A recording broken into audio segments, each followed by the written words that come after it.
trazendo agora com essa palestra, eu diria, um pouco de cristologia, né?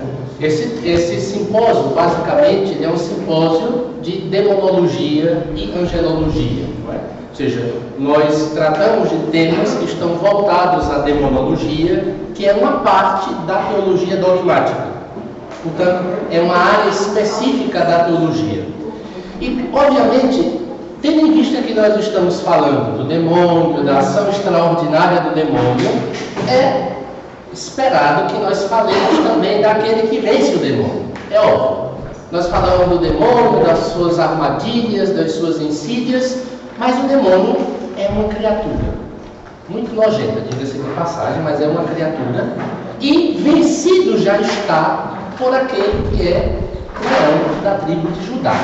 Então essa palestra ela tem a intenção de dar um olhar nosso de fé justamente para a pessoa de Cristo e para o seu nome poderoso, porque é no nome de Jesus que o ministério do exorcismo, ele de algum modo encontra toda a sua força. É na autoridade de Cristo que o demônio ele é expulso. É na autoridade de Cristo que nós libertamos aqueles que estão subjugados pelo poder do mal, pelo poder das trevas. Então essa palestra, ela é tirada, a inspiração dela, de um trecho do livro dos Atos dos Apóstolos, capítulo 4, versículo 12. Pois não há debaixo do céu outro nome dado aos homens pelo qual devamos ser salvos. E para trazer a vocês, digamos, toda a profundidade deste versículo, eu estruturei este nosso momento, que estaremos juntos, em 3 partes. A primeira é um olhar sobre o significado do nome de Jesus. Isso, no primeiro momento, pode passar despercebido, mas no mundo da Bíblia, o nome, ele tem um significado muito forte, porque é indicativo da missão e da pessoa, no seu todo, da identidade. O segundo momento é a dimensão soteriológica da missão de Jesus. Não se espante com esta palavra soteriológico. Soteriológico vem de soter, do grego, que significa salvação. Portanto, quando nós dizemos a dimensão soteriológica da missão de Jesus, estamos dizendo a dimensão salvífica do agir de Jesus. E o terceiro e último ponto que nós olharemos é justamente o anúncio do mistério pascal como vitória e libertação do pecado e da morte. Não é possível pensar a libertação do pecado senão a partir do mistério pascal. Toda a força de Cristo, ela se manifesta justamente no momento mais crítico da sua existência, que é a sua morte de cruz. Sua morte de cruz é o momento mais baixo. É o momento, eu diria, limite. É aquilo que de mais o Senhor poderia ter feito por nós, a sua maior humilhação, e é justamente a partir desta grande humilhação que ele então é exaltado. E aí vem, descortina-se diante de nós a carta de Paulo aos Filipenses. Porque humilhou-se até a morte, e morte de cruz, Deus o Pai o exaltou sobremaneira. Então nós entendemos toda a glorificação de Jesus justamente porque se humilhou. Mas vamos lá, passo por passo. Vocês têm toda a liberdade de intervir, levantando a mão para alguma dúvida, alguma pergunta, tomando nota, caso queiram, obviamente, fiquem muito à vontade, tá bom? Em relação ao nome, nós já vemos algo sobre o nome de Jesus já antes mesmo do seu nascimento. Se nós pegamos, por exemplo, o Evangelho de São Mateus e pegamos o Evangelho de São Lucas, que são os 2 evangelhos que trazem algo da infância de Jesus, nós já vemos ali, predito pelo anjo e dito a José, como também a Nossa Senhora, que o nome do menino seria aquele. Então vejam que o nome não é nem José nem Maria que escolhe. O nome já é dado por Deus. E é interessante que é dado este nome de Yeshua, Jesus. Jesus que significa justamente Deus salva. Então o nome de Jesus é indicativo da sua identidade e da sua missão. Quem é este menino? Este menino é o Filho do Deus Altíssimo. Ou como vai dizer São João no capítulo 1 do seu Evangelho, é o Verbo de Deus que se faz carne. Como é o nome deste menino? É Jesus. Yeshua, Deus salva. Então este nome de Jesus indica aquilo que ele veio fazer. Ele veio salvar. Então, a missão de Jesus é clara, o horizonte de todo o agir de Jesus é claro. trata-se de um horizonte de ação soteriológico. Veio para nos salvar, para nos resgatar. Mas salvar e resgatar do quê? E aqui está o ponto importante. E daí o porquê é necessário olhar a Escritura na sua unidade. E por que eu digo isso? Porque, ao contrário do que a gente possa imaginar, de achar que é só hoje que nós temos dentro da igreja padres, freiras, leigos, que quando falam de salvação, falam entendendo libertação de opressões temporais. Pode pensar que isso é uma coisa de hoje, libertação da terra, da opressão não sei do que, não é? Ou seja, colocando na materialidade do mundo todo o agir de Deus. No tempo de Jesus nós também tínhamos grupos que, quando pensavam a salvação que viria pelo Messias, pensavam essa salvação em chave muito materialista. Por exemplo, os zelotes. Na época de Jesus existia uma expectativa muito grande para a chegada do Messias. O povo de Israel ele vivia, de certo modo, esse desejo ardente. O Messias vai chegar, ele está prometido no Antigo Testamento. Mas o que significava a chegada do Messias? Para uns significava a plenitude de Israel. Israel agora viverá na presença de Deus, né, na plenitude da sua bênção, na plenitude da sua graça. Para outros, porém, a chegada do Messias indicava a libertação de Israel do poder dos romanos, do poder dos pagãos. Então, alguns da época de Jesus entendiam a chegada do Messias como uma salvação de uma opressão político, social, cultural e religiosa, que o povo de Israel, a qual o povo de Israel estava subjugado. Porque imaginem só a humilhação para Israel, o que é estar sob o poder, um poder estrangeiro e pagão, no caso dos romanos. Então, esperar o Messias é esperar a reintegração da posse da terra. Portanto, nós estamos na Palestina, a Palestina nos pertence, porque foi Deus que nos deu, Jerusalém é nossa, e nós temos o direito de ter acesso e vida plena na nossa terra. Então, é essa a expectativa do Messias. Ele vem, vai vir forte, vai vir poderoso, vai expulsar os romanos, vai devolver a posse da terra e nós poderemos viver em paz no nosso chão, na nossa terra santa, na nossa terra prometida. Então vejam que coexistem aqui, então, duas expectativas, todas duas que giram em torno desta figura, o Messias, que vem como libertador, que vem como salvador. Então há uma expectativa forte, chega Jesus. Como é que Jesus chega? Como é que Jesus vem? Jesus vem contrariando a expectativa política. Porque Jesus não chega como um homem forte, como um homem grande. Como é que ele entra no mundo? Como uma criança, como pequeno, como indefeso, pobre, né? Como aquele que não encontra lugar na hospedaria e por isso precisa se recostar com a sua mãe, com São José, no estábulo. Jesus vem de um modo completamente diferente, de um modo inesperado. Apesar de que, já nas profecias do Antigo Testamento, já se dizia que o Messias vinha de forma simples. Mas isso não era visto, isso não era considerado, porque a grande expectativa era de uma libertação político, social, cultural. Todavia, Jesus mesmo, e aí por isso que eu digo a importância de olhar a Escritura no seu conjunto, Jesus mesmo, com o seu agir salvífico, deixa muito claro: eu não vim resgatar ninguém de nenhuma opressão política, de nenhuma opressão cultural. Eu vim vos resgatar de uma opressão muito maior, que é a opressão do pecado. Então Jesus, com o seu ensinamento, com as curas que ele fazia e com os demônios que ele expulsava, que basicamente aqui consiste, eu diria, o tripé da missão de Jesus: anúncio do Evangelho, cura dos doentes, expulsão dos demônios. Com isso, Jesus manifestava que a sua chegada era já o indicativo do início de um tempo novo, o reinado de Deus. Ora, se o reinado de Deus já é presente, se Deus já é atuante, isso significa dizer que o reinado do demônio está com os dias contados. Por isso nós vamos encontrar em algumas passagens do Evangelho alguns endemoniados que gritam: que querem de nós, Nazareno? Deixa-nos em paz. Ou seja, não nos incomode, já vieste para nos incomodar, porque eles sabem muito bem que a chegada de Jesus é já o juízo de Deus para eles. Porque chegou Jesus, chegou o reino de Deus. E como diz Jesus mesmo, se eu vos expulso, se eu expulso os demônios, é pelo dedo de Deus. O dedo de Deus aqui é a imagem do Espírito Santo. Nós estamos nas vésperas de Pentecostes, né? Na solenidade de Pentecostes, e o Espírito Santo na Escritura ele é apresentado com várias imagens.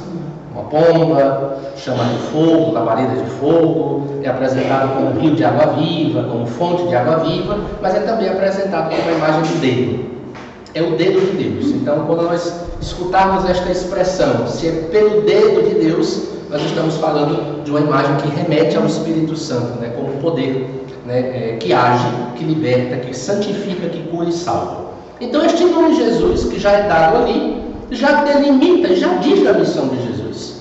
Daí porque considerar isto já no início do Evangelho já nos ajuda a antever de algum modo aquilo que sucederá. O que sucederá? Deus preparou para nós algo que coração nenhum jamais imaginou, ou sentiu, ou pressentiu. É uma novidade radical. O nome de Jesus, então, revelado pelo anjo, mostra justamente a sua identidade. Ele é a salvação da humanidade. Jesus é a salvação. Por isso, correlativamente, nós podemos até atribuir a Nossa Senhora este título. Se Jesus é a salvação, Maria é a mãe de Jesus, logo... lógica, né? Lógica. Jesus é a salvação, Maria é a mãe de Jesus, logo, Maria é a mãe da salvação, porque a salvação é uma pessoa. A salvação é Jesus Cristo. Este nome, e o nome em geral, na Escritura, ele é evocativo da pessoa toda. Quando nós evocamos Jesus, nós estamos evocando a pessoa inteira de Jesus. O seu ser, o seu agir, o seu pensar, a sua vontade, a sua interioridade. Portanto, dizer algo no nome de Jesus significa dizer na autoridade de Jesus, na pessoa de Jesus. Porque quando nós evocamos o nome, nós evocamos a presença. Então, clamar por Jesus, falar de Jesus, evocar Jesus, é chamar Jesus presente. Por isso que em toda ação nossa, oração, exorcismo, oração de libertação, seja lá qual for, quando nós invocamos o nome de Jesus, nós estamos invocando, na verdade, a presença, a força, o poder de Jesus, porque no final das contas é Ele quem faz a obra, é Ele quem age, é Ele quem expulsa os demônios. Não somos nós exorcistas, é Cristo que através de nós tem o poder de dizer, sai. O poder é dele, Ele é quem faz a obra. E aí o Catecismo da Igreja Católica, no parágrafo 432, diz o seguinte: o nome de Jesus significa que o próprio nome de Deus está presente na pessoa do seu Filho, feito homem, para a redenção universal e definitiva dos pecados. Ele é o único nome divino que traz a salvação e que pode, desde agora, ser invocado por todos, pois a todos os homens se uniu pela encarnação, de tal modo que não existe debaixo do céu outro nome dado aos homens, pelo qual possamos ser salvos. E aí, desse relato, desse trecho do Catecismo, um evento fundamental salta aos nossos olhos, que é justamente o que nos permite dar o passo seguinte, acerca da compreensão da dimensão soteriológica da missão de Jesus. Que evento é este? É o evento da encarnação. Nós não podemos entender a missão de Jesus se nós não compreendemos a dinâmica da encarnação. E para falar da dinâmica da encarnação, eu vou fazer uma pergunta a vocês, aliás, algumas perguntinhas, só para instigar, bulir com vocês um pouquinho, não é? Mas também para vocês se darem conta de que às vezes nós não nos colocamos certas perguntas que são importantes. Quem é que se faz carne? Antes de mais nada, o nosso Deus é um Deus trindade, não é? São quantas pessoas? Pai, Filho e Espírito Santo. 3. Pai, Filho e Espírito Santo. Quem é que se encarna? Deus. Se encarna o Filho, é a pessoa do Filho, não é? Vocês já se perguntaram por que é o Filho que se encarna e não o Pai com o Espírito Santo? Por que é o Filho que se faz carne? Trindade, né? Um Filho Porque Deus queria mostrar o amor que ele sentia pela gente, dar o próprio filho. E ele não podia fazer isso sendo o Pai a se encarnar, ou sendo o Espírito Santo, que é o próprio amor? Foi o filho que se doou. Se doou. Não, tranquilo. Veja, prestem bem atenção. Tem alguma coisa a ver com a natureza da divindade? Tem alguma coisa a ver com a dimensão da personalidade do filho, não é? Tudo bem, foi o filho que se encarnou, por que foi o filho? Outra pergunta. Poderia o Pai ou o Espírito Santo ter se encarnado?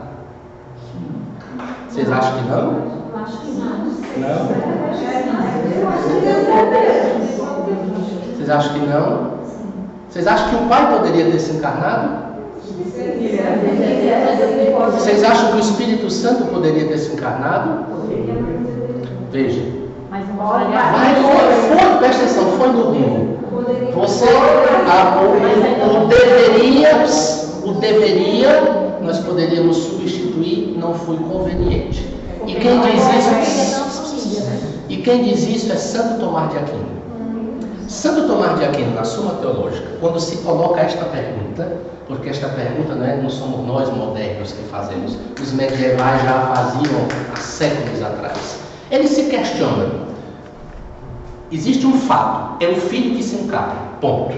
É Jesus, é a segunda pessoa da Santíssima Trindade, e contra isso não há discussão. Mas os teólogos, quando começam a estudar, eles começam a usar a inteligência que Deus deu para tirar todas as consequências das coisas, não é? Então, se é o Filho, mas o Pai e o Espírito poderiam também ter se encarnado? Santo Tomás de Aquino, na Suma, vai dizer poderiam, porque para Deus nada é impossível, e Deus pode tudo.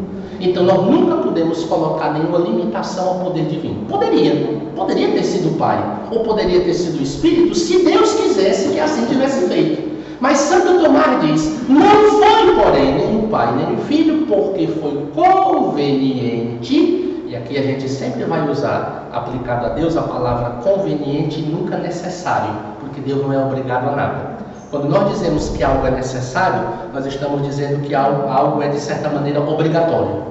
Em Deus, nada é obrigatório, ok? Deus faz as coisas livremente, porque Deus tem uma vontade livre e soberana. Diz Santo Tomás, foi conveniente que fosse o Filho a se fazer carne. E Santo Tomás apresenta algumas razões. Por que então foi o Filho? Primeiro, diz Santo Tomás, para que no ser humano fosse levada à perfeição a filiação divina. Então, somente aquele que é o Filho poderia no ser humano levar nele a perfeição, a filiação divina, a qual todo ser humano, de algum modo, era já vocacionado no projeto originário de Deus.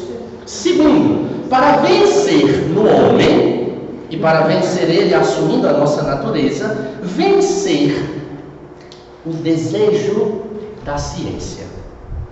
Qual é a razão, qual é o motivo do pecado dos nossos primeiros pais? O desejo de um conhecimento que os tornasse igual a Deus. Quem é Jesus? O Verbo de Deus, a sabedoria eterna de Deus.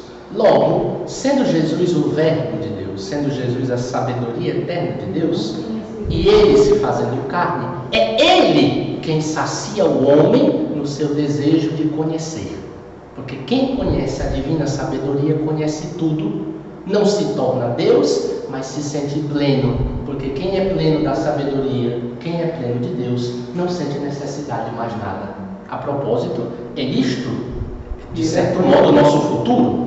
Ele é pleno do conhecimento de Deus. Do conhecimento de Deus. Eu conheço a Deus. Sim. Conviveu com Deus. Sim, sim. E somente Ele pode dar o testemunho pleno de Deus. Somente Ele, portanto, pode saciar de verdade a sede no coração do ser humano. Como somente Ele pode levar à perfeição a imagem do homem, criatura de Deus. Então, estas são as razões pelas quais Santo Tomás, por exemplo, apresenta o porquê. Vejam, são especulações teológicas. A gente precisa aqui fazer já uma devida distinção. Essas razões não são dogma, ok? Elas são explicações teológicas de um grande teólogo como Santo Tomás de Aquino. Mas aí eu trago, além de Tomás de Aquino, um outro teólogo, um teólogo moderno.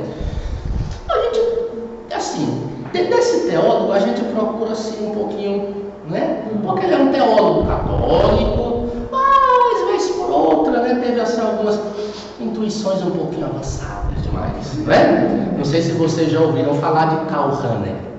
Karl Rahner era um jesuíta.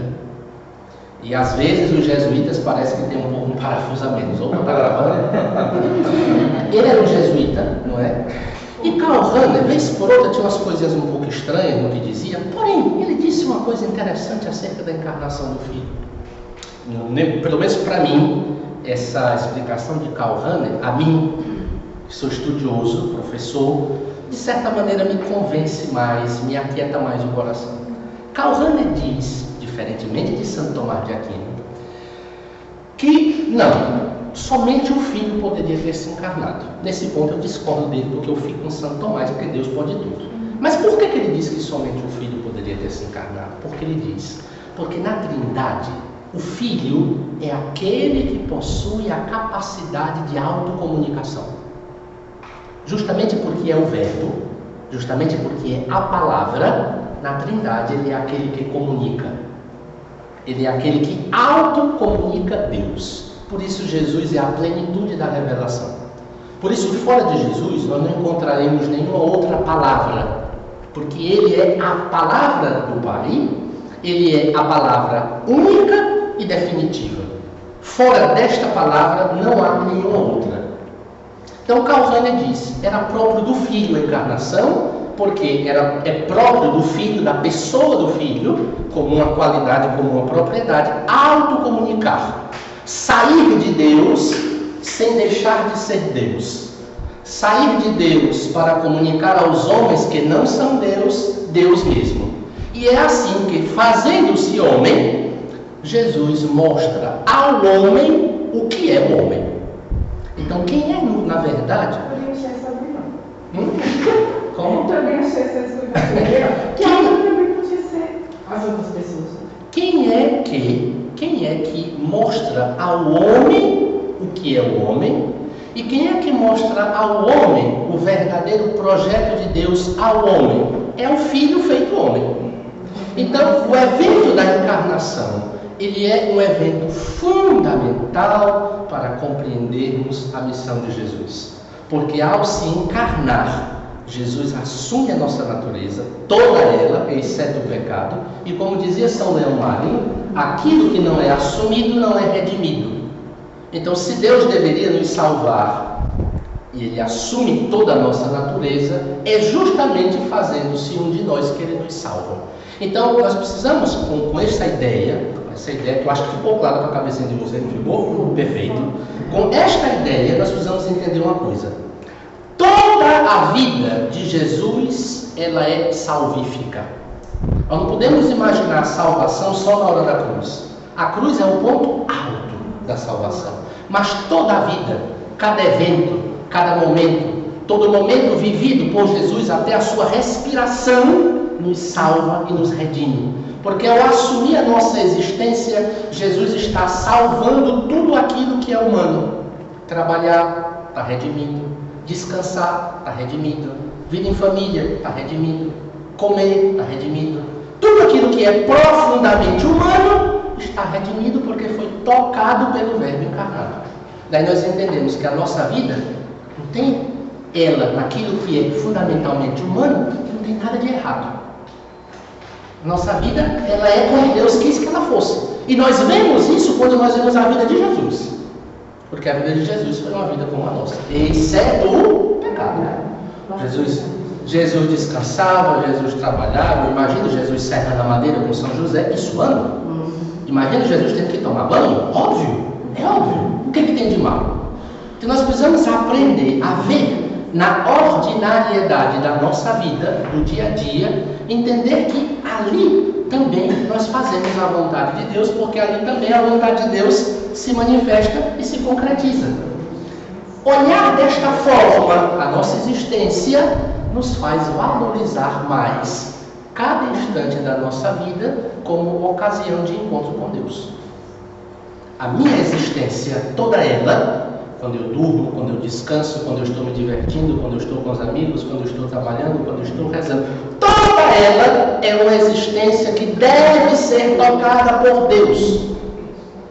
Estou dizendo isso para que nós evitemos aquele modo meio esquizofrênico que nós encontramos atualmente, deste povo que acha que pode se dividir em muitos eus.